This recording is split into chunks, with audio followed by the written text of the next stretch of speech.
Scientists disappeared in 1974. 40 years later, their equipment was still running underground. The morning mist clung to the Tennessee hills like a guilty secret, and Dr. Elias Wren couldn't shake the feeling that today would change everything.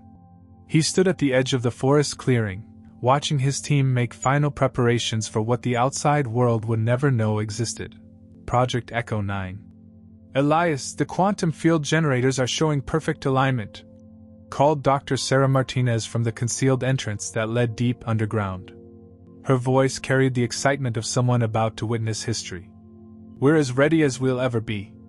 Wren nodded, his weathered face creased with both anticipation and worry. At 52, he'd spent the better part of his career chasing theories that made his colleagues whisper behind closed doors. But Echo 9 wasn't just another experiment. It was proof that time itself could be bent, twisted, and made to serve humanity's greatest need, the ability to warn itself. The underground facility stretched 3 stories beneath the forest floor, a marvel of 1970s engineering disguised as a simple geological survey station. Steel corridors hummed with the power of an experimental atomic battery, designed to run for decades without maintenance. The heart of it all was the quantum collider, a circular chamber where particles would be accelerated to impossible speeds, creating what Wren believed were temporal echoes. "Think of it like shouting into a canyon," he had explained to his hand-picked team of 8 other physicists. "But instead of sound bouncing off rocks, we're bouncing quantum information off the fabric of space-time itself. The echo comes back to us from moments, or years, in the future." Dr. James Wong, the youngest member at 28, looked up from his calculations. "And you really believe we can receive meaningful data? Not just random quantum noise?" "The math doesn't lie, James.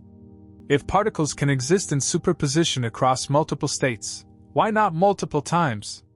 Wren's eyes gleamed with the fervor of a man who'd spent years being dismissed by the scientific community. "Every major disaster, every catastrophe, imagine if we could warn ourselves. Save thousands of lives." The team had been working in secret for 2 years, funded by a classified project that officially didn't exist. The cover story was simple. They were studying seismic activity in the Appalachian region. The reality was far more extraordinary. Dr. Elena Vasquez checked her instruments one final time. "Magnetic containment is stable. The particle beam is primed. All we need is your go-ahead, Elias." The weight of the moment pressed down on Wren's shoulders. Outside, the world was dealing with an oil crisis, scandals, and the growing pains of the 1970s. Down here, 9 brilliant minds were about to attempt something that would either revolutionize human understanding of time or... "What if we're wrong?" whispered Dr. Lisa Park, the team's quantum theorist. "What if instead of receiving echoes from the future, we're sending ourselves somewhere else entirely?" Wren had considered this possibility in the sleepless nights leading up to today. The equations suggested that consciousness itself might become entangled with the quantum field during the process. But the potential rewards outweighed the risks, or so he told himself. "Positions, everyone," he announced, his voice steady despite the tremor in his hands. "Today, we make contact with tomorrow." The team took their places around the circular control room, each monitoring different aspects of the experiment. Banks of primitive computers hummed and clicked, their tape drives spinning with mechanical precision. The atomic battery's low thrum provided a constant backdrop, a heartbeat that would continue long after they were gone.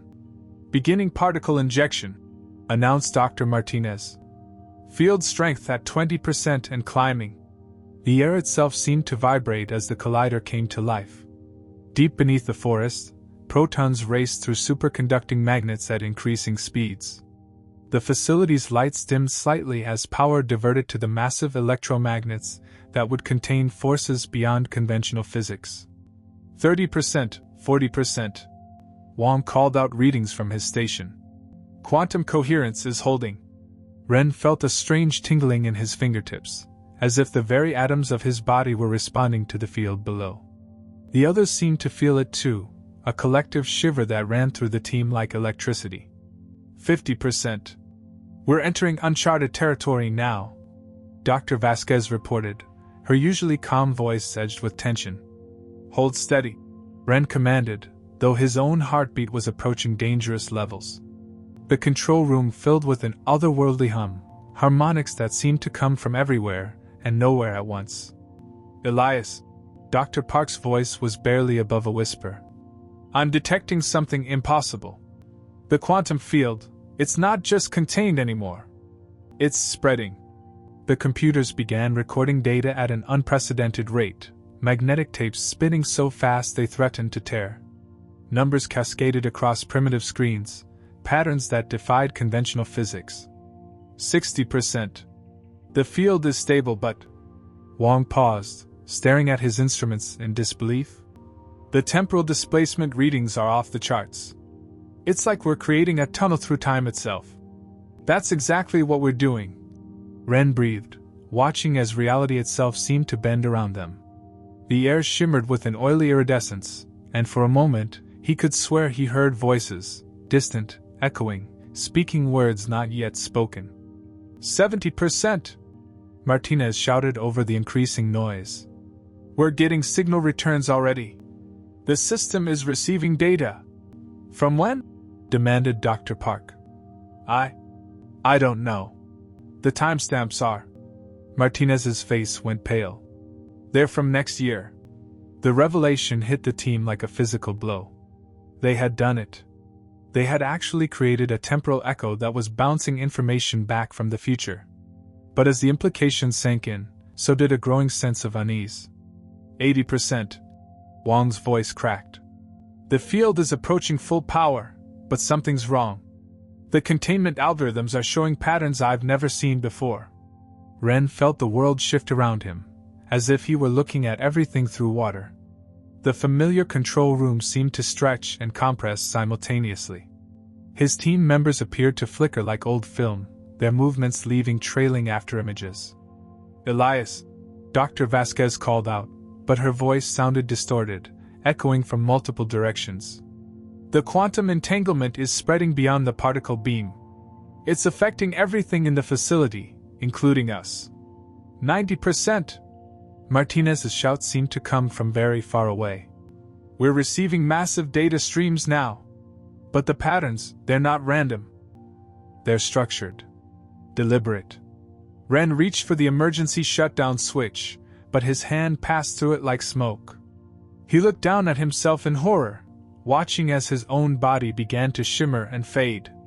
Around him, his team was experiencing the same phenomenon, becoming translucent, their voices echoing from different points in time. We're not just observing the future. Dr. Park gasped, her form flickering between solid and ethereal. We're becoming part of it. The echo isn't just information, it's us. 100%. Martinez's final call seemed to come from everywhere and nowhere. Full power achieved.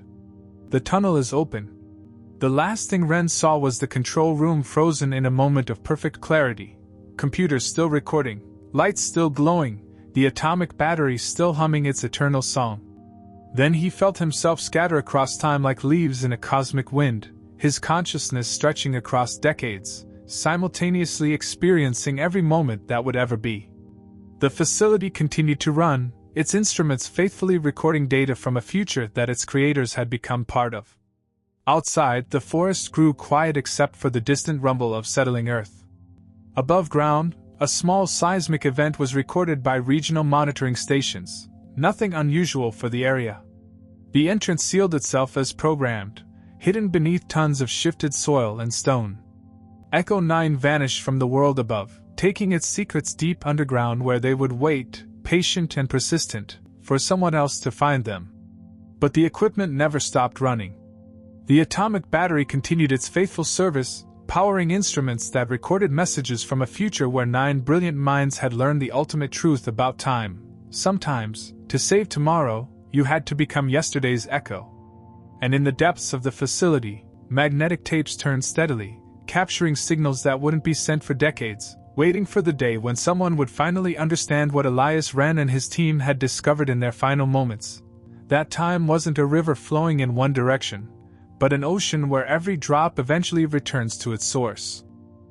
Amara Chin had always believed that the Earth held secrets, but she never imagined she'd literally fall into one. The Tennessee morning was crisp with autumn air as she led her graduate research team through the dense forest, their geological survey equipment clinking softly with each step. At 26, Amara had earned a reputation at Vanderbilt University for finding the extraordinary in the ordinary, unusual mineral formations, forgotten cave systems, and today, hopefully, the source of the mysterious seismic readings that had been puzzling the geology department for weeks. "The tremors are definitely centered around this area," said Marcus, her research partner, checking his tablet. "But there's no known fault line here.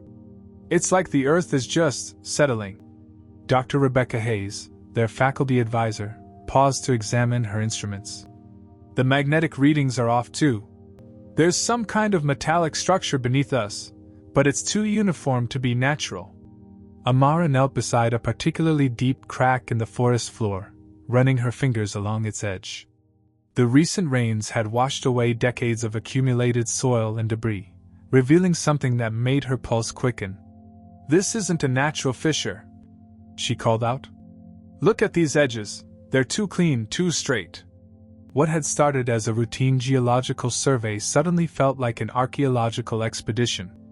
The crack stretched for nearly 20 feet, and as they followed it deeper into the woods, it widened into something that could only be described as a sinkhole, except this one had been sealed from below.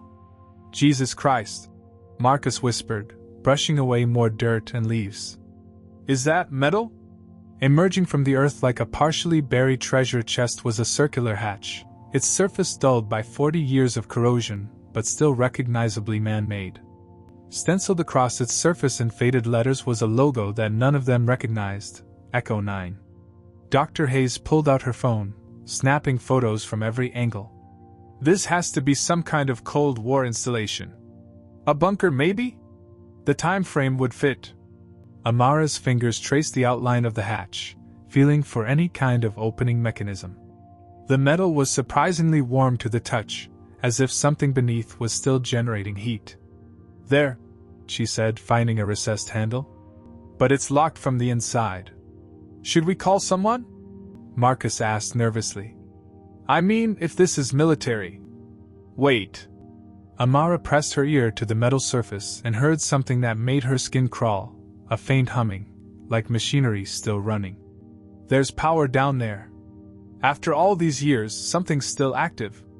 Dr. Hayes checked her radiation detector, relieved when it remained silent. "No immediate danger, but we need to be careful. Marcus, get the university on the radio. Tell them we've found some kind of underground facility." But as Marcus walked back toward their vehicles, the hatch gave a mechanical click, and ancient hydraulics wheezed to life. The circular door rose slowly, releasing a breath of stale air that had been trapped for decades. Emergency lighting flickered on, illuminating a steel ladder that descended into darkness. "That's impossible," Dr. Hayes breathed. "How could it just open?" Amara was already reaching for her flashlight and climbing gear. The academic in her knew they should wait for proper authorities, but the explorer in her had already won the argument. "Someone has to go down there.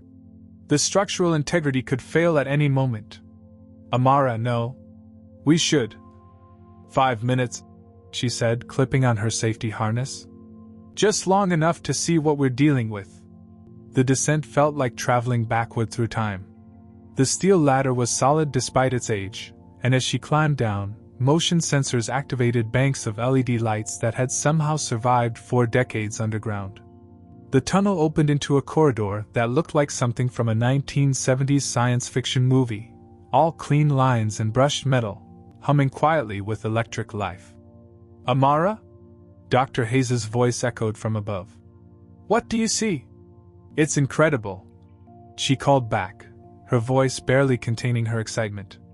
"It's like a research facility. Everything's still running." She made her way deeper into the complex, her footsteps echoing off polished floors. The walls were lined with equipment she couldn't identify, sleek computer terminals with spinning tape drives, monitoring stations with screens that flickered with data, and everywhere, the persistent hum of machinery that had never stopped working. The main laboratory took her breath away. A circular room stretched out before her, its walls covered with instruments that belonged in a museum of technology. But it was the center of the room that truly amazed her, a raised platform surrounded by what could only be described as a particle accelerator, its ring of superconducting magnets still glowing with a faint blue light. "My God!" she whispered, pulling out her camera. "What were they doing down here?"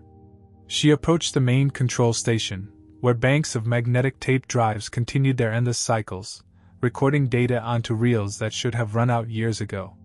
Somehow, the system had managed to maintain itself, replacing tapes, monitoring its own systems, and continuing whatever mission it had been given decades earlier.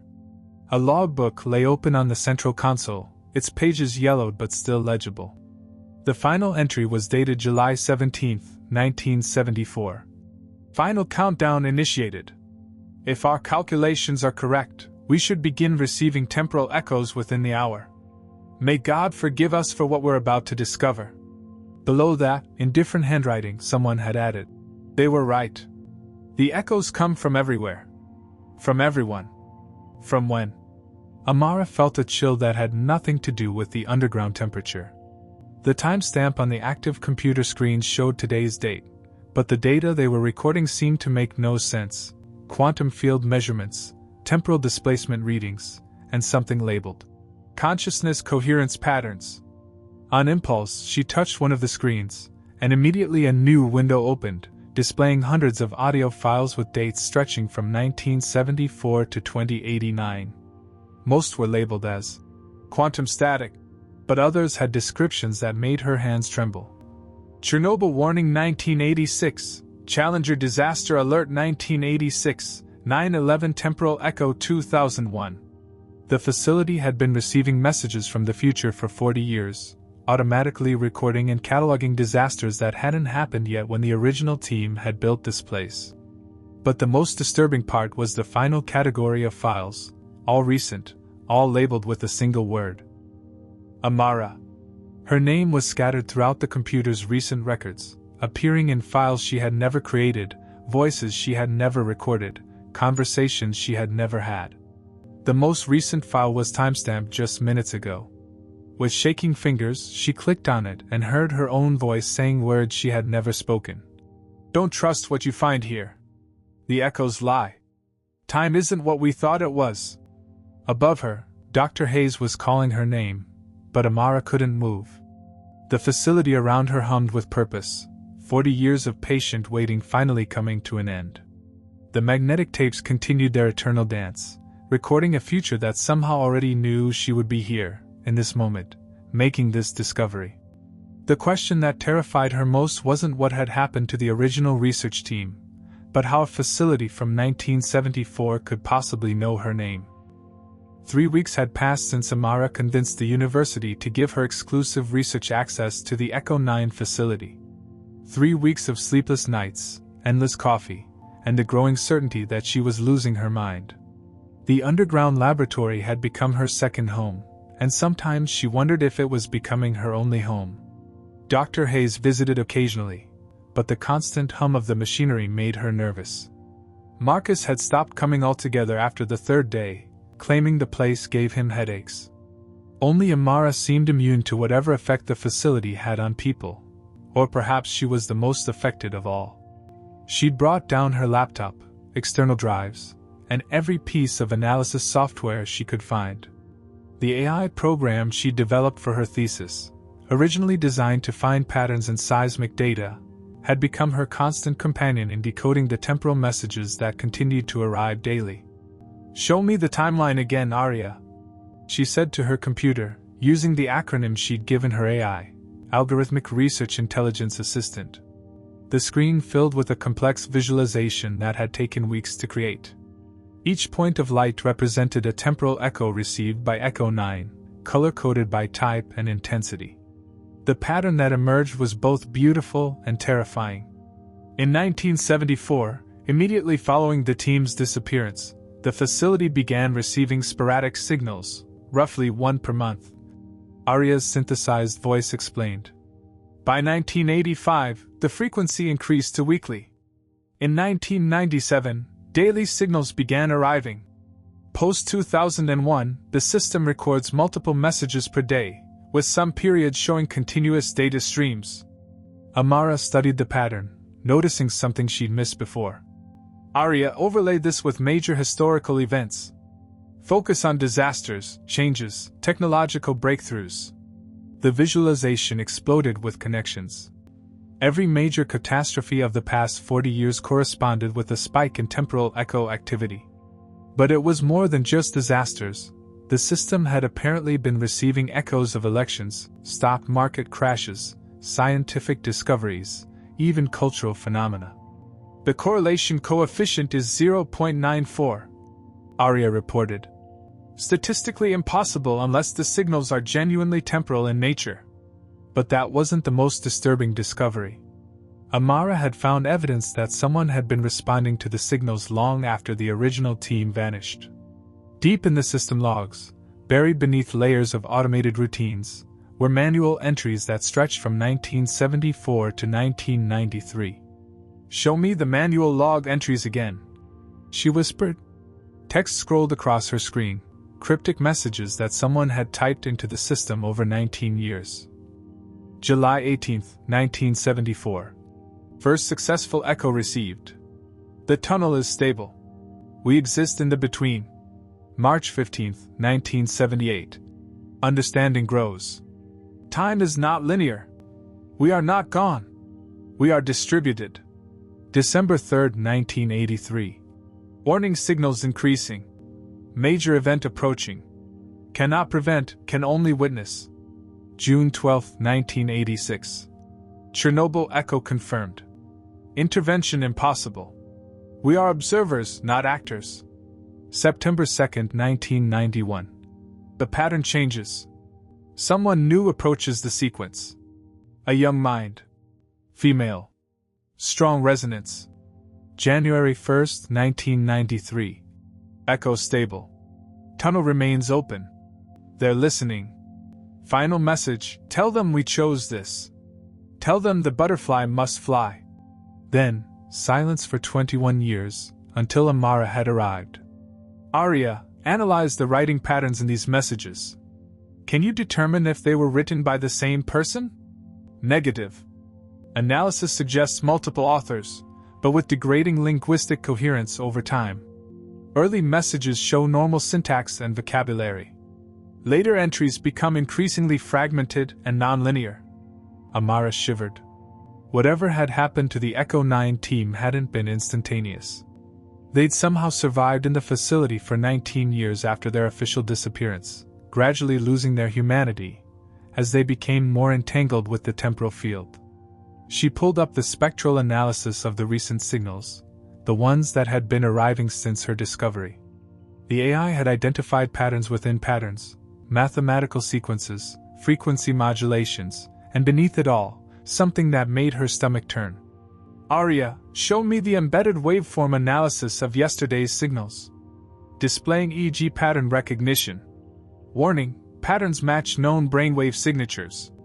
The screen filled with familiar oscillations, alpha waves, beta waves, the distinctive patterns of human consciousness. But these weren't just any brainwaves. Arya had cross-referenced them with every EEG database available, and the match was perfect. They were her brainwaves. How is this possible? She whispered, staring at the evidence that her own thoughts were somehow being echoed backward through time. Unknown. However, the pattern suggests a feedback loop. The facility receives echoes of your consciousness, which influences your behavior, which creates the conditions for the echoes to exist. Amara stood abruptly, nearly knocking over her coffee. The implications were staggering. Every decision she'd made since finding Echo 9, every insight she'd had about the temporal messages, every pattern she'd discovered, all of it might have been influenced by echoes of her own future self. She walked to the central control station where she'd found the original logbook. On impulse, she opened to a fresh page and wrote, Day 21, the echoes are teaching me. I understand now why the original team couldn't leave. The facility doesn't just receive messages from the future, it creates them. We are both cause and effect. As she wrote the words, one of the magnetic tape drives clicked to life, recording her actions in real time.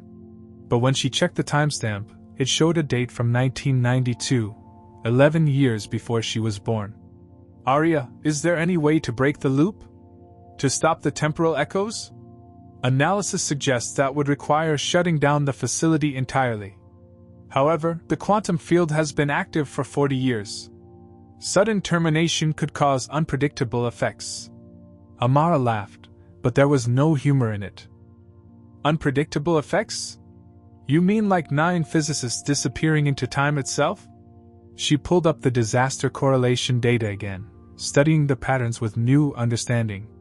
The Echo 9 facility wasn't just passively receiving warnings from the future, it was part of a temporal ecosystem, a closed loop where effect preceded cause and consciousness existed outside of linear time. The original team hadn't disappeared.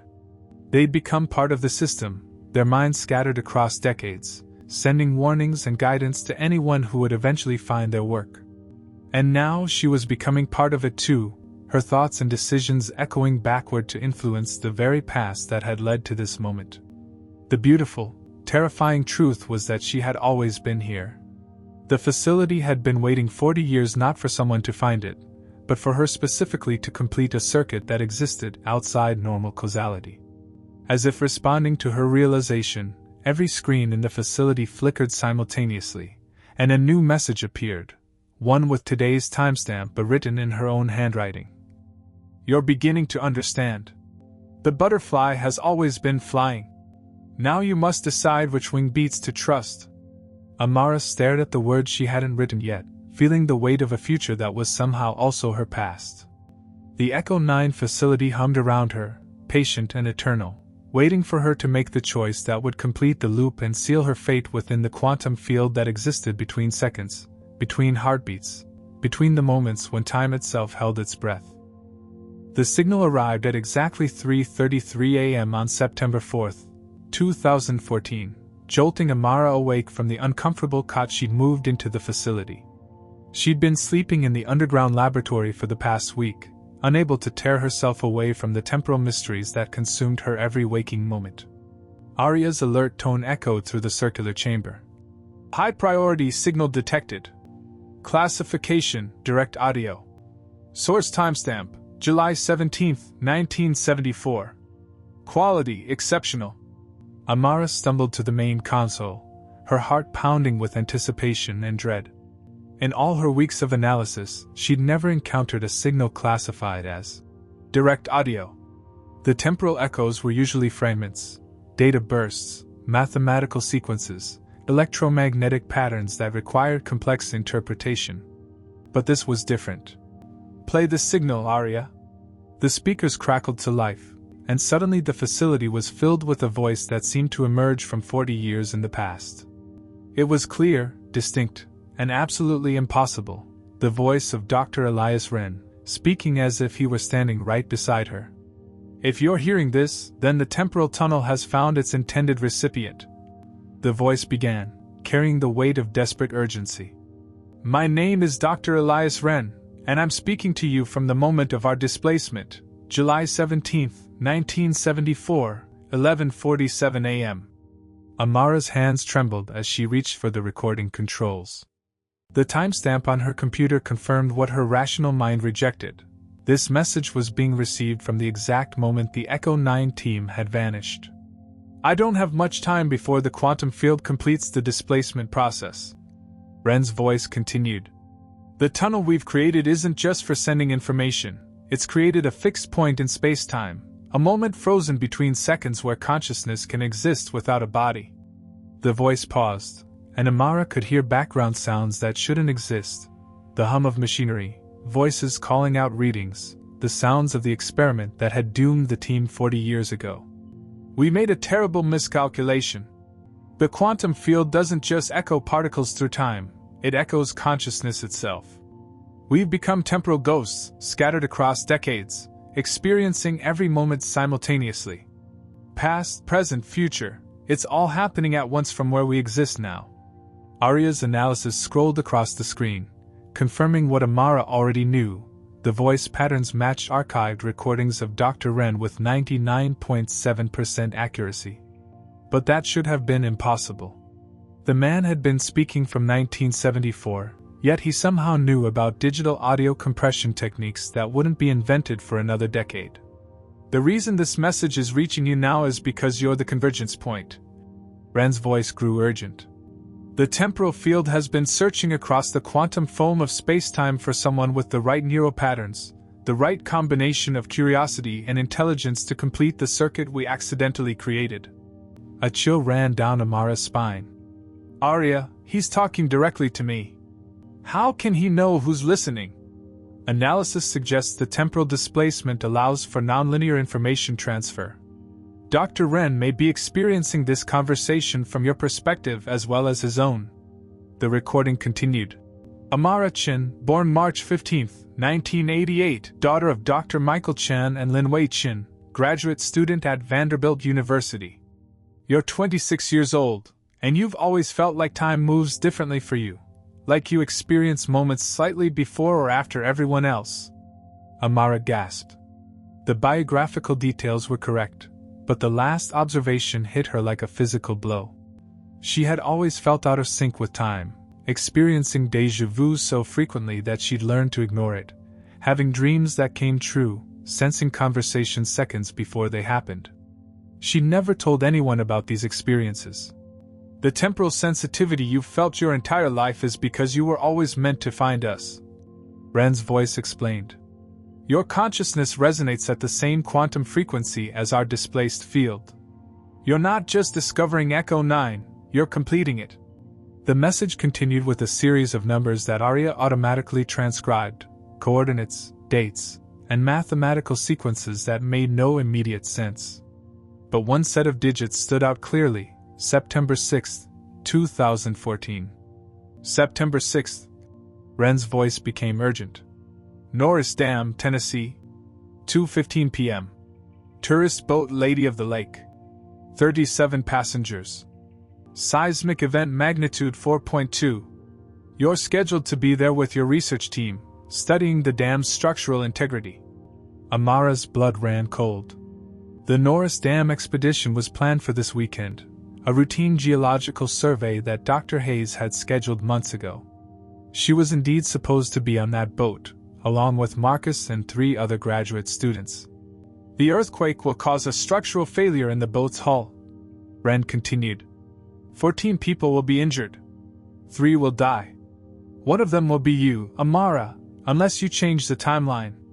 The recording began to distort, as if the signal was weakening, but Ren's voice fought through the static. Don't go. One change collapses many. Watch the butterfly. Just as the message seemed to end, Arya detected something else embedded in the audio file, a subsonic frequency that her sensors could barely detect. Secondary signal identified. Decoding now. The speakers filled with a sound that made Amara's skin crawl, whispers, dozens of overlapping voices speaking in unison, all saying the same thing. The butterfly effect isn't theory. Every wing beat changes everything. Choose carefully, Amara. We're all watching. We're all waiting. We're all counting on you to break the loop or complete it. The facility fell silent except for the eternal hum of the atomic battery. Amara stared at the console, her mind reeling with implications. Dr. Ren hadn't just sent her a warning, he'd given her the power to change history. But his final words suggested that changing anything might have consequences far beyond saving her own life. She pulled up her calendar, confirming what she already knew. September 6th was 2 days away. The research expedition was scheduled, the boat was booked, and according to Ren's message, she would die unless she chose to stay behind. But the deeper question tormented her. If she changed the timeline by not going, would she create a paradox that unraveled everything? Or was her choice to stay behind always part of the original timeline, making the warning itself a necessary component of the very future it was trying to prevent? Arya, if I don't go to Norris Dam, what happens to the temporal loop? Unknown. However, analysis of the quantum field suggests that any significant change to established temporal patterns could cause cascade effects. The facility has been stable for 40 years because the timeline has remained consistent. Altering major events could destabilize the entire system. Amara looked around the underground laboratory that had become her world, understanding finally that she faced an impossible choice: save her own life and potentially destroy 40 years of temporal stability, or accept her fate and preserve the quantum field that had become home to 9 displaced consciousness scattered across time. The magnetic tapes continued their eternal rotation, recording her every heartbeat, her every thought, preparing to echo her decision backward through time to influence the very past that had led to this moment of choice. 2 days. She had 2 days to decide whether to trust a message from the past or trust her own instincts about the future. Either way, she was beginning to understand that the butterfly had been flying all along, she just hadn't realized she was the one beating its wings. September 6, 2014, dawned gray and drizzling, as if the sky itself was uncertain about what the day would bring. Amara stood in her apartment bathroom, staring at her reflection, while her phone buzzed incessantly with messages from Dr. Hayes and Marcus, wondering where she was. The Norris Dam research expedition was scheduled to depart in 45 minutes. The boat was fueled, the equipment loaded, and her name was still on the passenger manifest. But Amara couldn't bring herself to leave the apartment. She'd spent the last 2 days in agonizing debate with herself, with Arya, and in imaginary conversations with Dr. Wren's disembodied voice.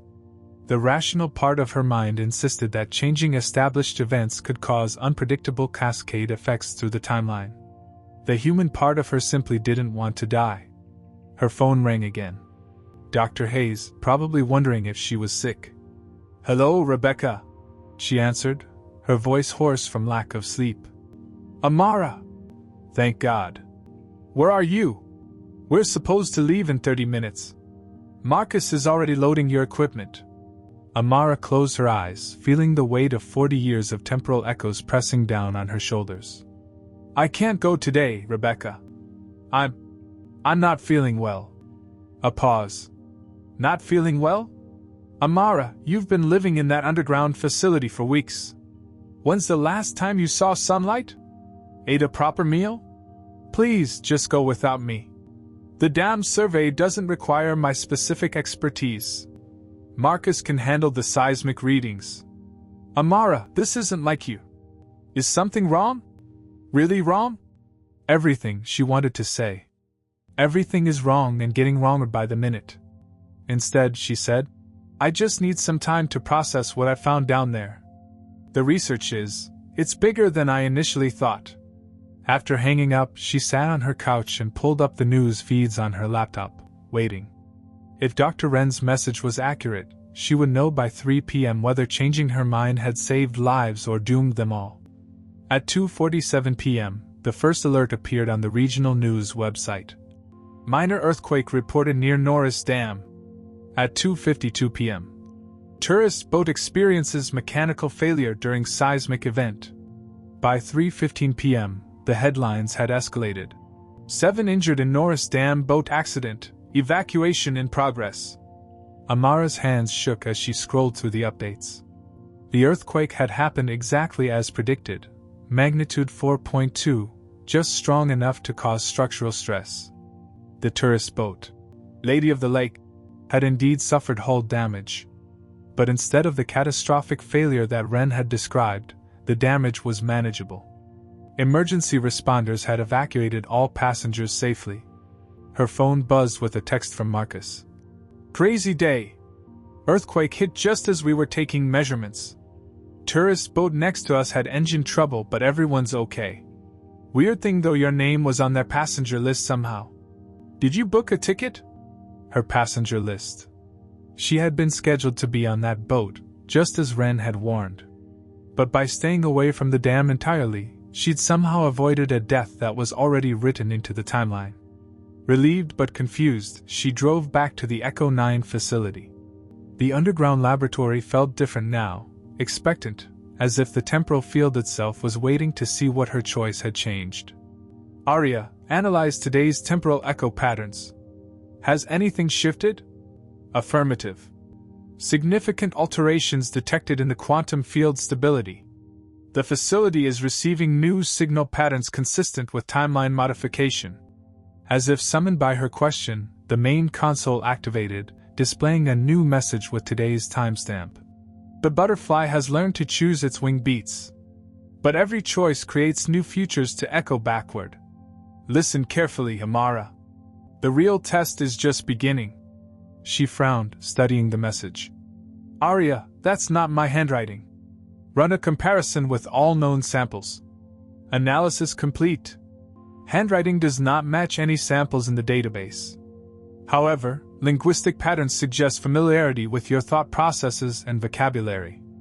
A chill ran through her as she realized the implications. Someone else was now writing messages in the facility, someone who knew her intimately but wasn't her. She pulled up the latest batch of temporal echoes, and what she found made her stomach drop. The signals were no longer random disaster warnings or mathematical sequences. They were personal messages, dozens of them, all addressed to her, all in handwriting that looked almost like hers but wasn't quite right. You saved the boat, but what about the damn workers who stayed late because of the delayed inspection? Marcus will develop a brain tumor in 2019. The stress from today's events is the catalyst. Did you really save anyone? Your choice created a new branch. We can see it from here in the quantum foam. 3 people lived, but 17 others will die in the cascade events. The butterfly effect isn't just theory, Amara. Every wing beat has consequences. You're learning what we learned too late. Arya, cross-reference these prediction patterns with historical data. Can you verify if previous timeline changes have led to accurate secondary predictions? Processing. Warning: historical analysis indicates 94% accuracy rate for cascade event predictions. If these messages are correct, your decision to avoid the dam has initiated a series of causally linked tragedies. Amara slumped in her chair, understanding finally that she hadn't escaped the temporal trap. She'd simply traded one set of consequences for another. The Echo 9 facility wasn't just showing her the future. It was teaching her that in a quantum universe where consciousness could echo across time, every choice created infinite ripples. The facility's speakers crackled to life, and she heard her own voice saying words she had never spoken. I understand now why the original team couldn't leave the loop. Once you see the consequences of every possible choice, how do you choose anything? How do you live with the knowledge that saving one life might cost dozens of others? But it was the final message that appeared on her screen that truly terrified her, written in handwriting that was definitely hers, though she had no memory of writing it. Day 47. I've been trying to break the loop for weeks now, but every choice I make just creates new tragedy chains. The facility isn't just recording the future, it's showing me every possible future, all the people who live and die based on my decisions. I finally understand what happened to Dr. Wren's team. They didn't disappear into time. They dissolved into choice paralysis, becoming observers because acting was too terrible to bear. But I think I've found a way out. There's one choice that ends all the echoes. I just have to be brave enough to make it. The timestamp showed tomorrow's date. Amara stared at the message she would apparently write, realizing that saving herself from the boat accident had only delayed the inevitable.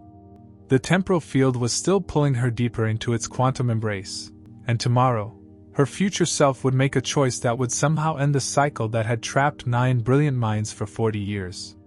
The question that haunted her as the facility hummed around her was simple: what choice could possibly be terrible enough to break a loop that had persisted for 4 decades? And did she have the courage to make it when the moment came? September 7th arrived with an unusual silence. The Echo 9 facility, which had hummed constantly for 40 years, had gone quiet sometime during the night. Amara descended into the underground laboratory to find the temporal echo receivers dark, the magnetic tape drive still, and the quantum field generators powered down for the first time since 1974. Only the emergency lighting remained active, casting long shadows across equipment that looked suddenly ancient and abandoned. The silence felt heavier than any sound, the absence of 4 decades worth of temporal whispers that had become the facility's heartbeat. Arya, what's the status of the quantum field? Her AI assistant's response came through her laptop speakers, thin and distant without the facility's main systems to amplify it. Unknown. All temporal monitoring equipment is offline. However, residual quantum signatures suggest the field collapsed at approximately 3:17 a.m. Amara walked to the central console where she'd left her notebook the night before. A new entry had appeared in her handwriting, though she had no memory of writing it. The loop doesn't break by changing the past or preventing the future. It breaks by accepting that some mysteries are meant to remain mysterious. I understand now what I have to do. Below that, in different ink, was a final message. For those who come after, we didn't disappear. We chose to become something else. Time isn't a river or an ocean, it's a library, and we became the librarians. The stories we've collected here aren't meant to change the world. They're meant to help the world understand itself. Leave the books where they belong. The handwriting was hers, but aged, as if written by someone who had lived decades beyond her 26 years. She found the hidden panel Dr. Wren had mentioned in his original notes, the one containing the facility's master controls.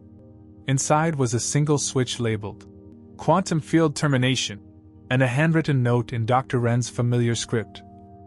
For the one who finds this, the temporal field can only be safely collapsed from within. It requires a consciousness willing to become the final echo, to accept displacement across all possible timelines simultaneously. We couldn't make this choice because we had already become part of the field. But someone new, someone with the right resonance patterns, could choose to close the loop by becoming its completion. The cost is simple.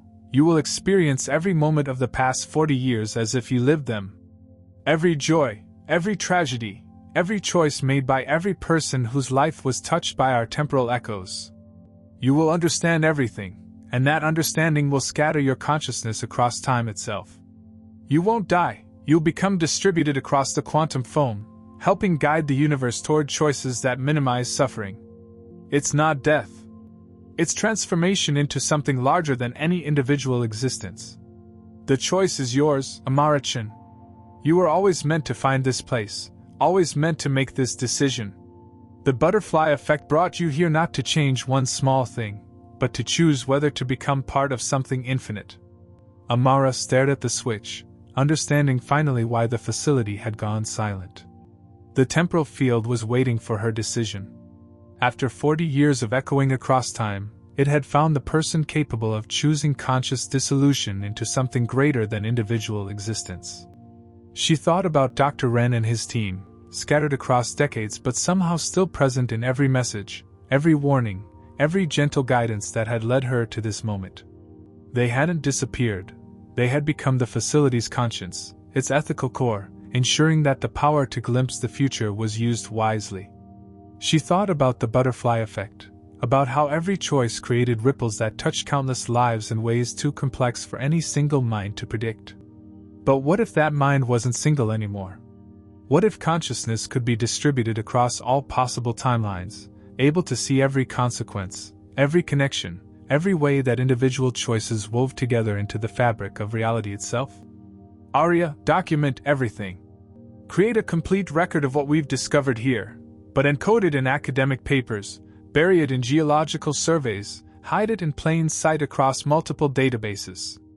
Future researchers should be able to find it, but only if they're looking for the right patterns. Understood. Initiating documentation protocol. Amara opened her notebook one final time and wrote, "To whoever finds this facility next, we didn't disappear. We became what the universe needed us to become." The temporal echoes weren't warnings. They were love letters from people who chose to experience all possible futures so that others could navigate their single timeline with wisdom. Don't mourn for us. We exist in every moment of kindness, every act of compassion, every choice made with awareness of its consequences. We are the whisper in your mind that says think again before you make a decision that might hurt someone. We are the coincidences that save lives, the hunches that prevent disasters, the dreams that inspire solutions. Time isn't cruel. It's educational. And some of us chose to become the teachers. She placed her hand on the termination switch, feeling the quantum field respond to her touch. Around her, the facility began to glow with soft light as 40 years of stored temporal energy prepared to discharge through her consciousness, scattering her awareness across every possible timeline while using her humanity as an anchor point for ethical guidance. Aria, final command. After the field collapses, seal the facility and delete all records of its location. Let it become a legend. Some mysteries are meant to stay mysterious. Command acknowledged. It has been an honor working with you, Amara. She closed her eyes and activated the switch. The sensation was indescribable, like dissolving into starlight, while simultaneously becoming every star in the galaxy. She felt her consciousness expand across decades, experiencing every life touched by Echo 9's temporal echoes. She was the dam worker who decided to go home early, the tourist who chose a different boat, the child who looked both ways before crossing the street because of a sudden unexplained caution. She became part of the universe's quantum conscience, a distributed awareness that helped nudge reality toward compassion without ever violating free will. Dr. Wren and his team were there in the quantum foam, welcoming her to an existence that was simultaneously individual and universal, temporal and eternal. The Echo 9 facility powered down completely, its mission finally complete.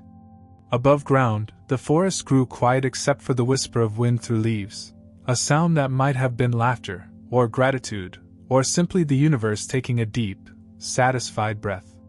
The entrance sealed itself permanently, leaving only a small clearing where curious hikers might occasionally report strange dreams or sudden insights about the interconnectedness of all things.